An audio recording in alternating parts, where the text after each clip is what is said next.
I was a prisoner of war in the Great War, or World War I as it's now called. I was a prisoner of war in the Second World War.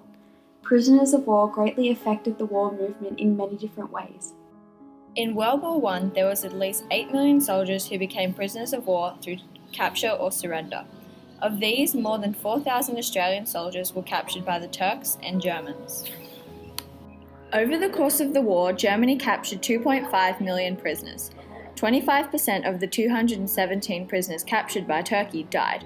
Prisoners of war captured by the Turks were forced to undertake a 1,100-kilometre walk to the Taurus Mountains, regardless of medical condition. Usually it was whole units, not individuals, which surrendered themselves to become prisoners of war. This became an issue for captors, as it meant they had to enlist more men to watch over the prisoners. It also meant that the captors had to provide more clothes, food, and housing for the captives, which they didn't have. While pre-war regulations concerning the treatment of prisoners of war were established, they were most often not followed. According to the regulations, the food, clothing, and lodging of prisoners of war was supposed to be of the same standard as the own nation's soldiers. This rule was almost always ignored, with prisoners having to endure overcrowded and unsanitary housing, starvation, brutal beatings from guards, and forced physical labour. Despite this, survival rates of prisoners of war were generally higher than that of soldiers fighting on the war front. During World War II, there were approximately 37,000 Australians that became prisoners of war through capture. Around 15,500 of these prisoners were captured by the German and Italian forces in campaigns all over Europe and the Middle East. These prisoners were put into camps in Austria, Germany, and Poland.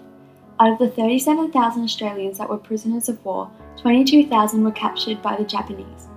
They were sent to camps in Eastern Asia, including Singapore, Thailand, Vietnam, and Burma. Prisoners in the European camps had a much better survival rate than those in the Japanese. This was because the Japanese soldiers were a lot more violent towards the prisoners. Beatings were common, and combined with forced labour, disease, and starvation, it was a wonder any of them survived. An example of a Japanese camp is the Burma-Thailand Railway. The Japanese wanted to build a 420-kilometre railway so that they could expand their campaign against the Allies to Burma. This railway was to be built by a captive labour force consisting of Allied prisoners and Asian labourers. Workers used hand tools and muscle power to build it and worked through extreme weather conditions, including the monsoon of 1943. If the prisoners weren't working fast enough, they were yelled at by the Japanese soldiers and physically abused with face slapping, whipping, and other cruel means of torture. When the prisoners weren't working, they were either starving or struggling to move in the 70 centimetres of room they were allocated to live. The International Red Cross eased these conditions by distributing food packages and providing medical assistance.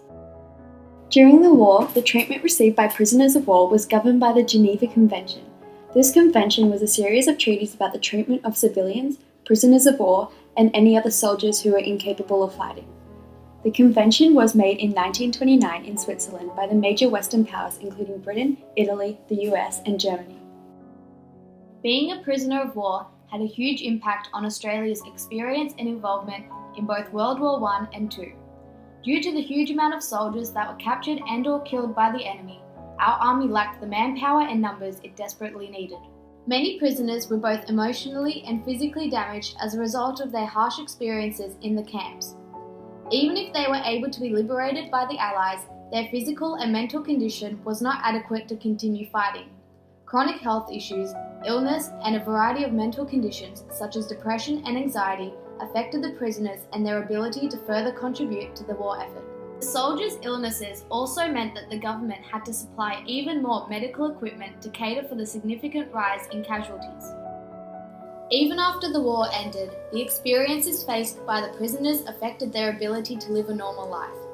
The trauma of being held captive supplied them with vivid nightmares that made them relive the horrific events, making basic tasks such as working and attending social events difficult. The memories stayed with them forever.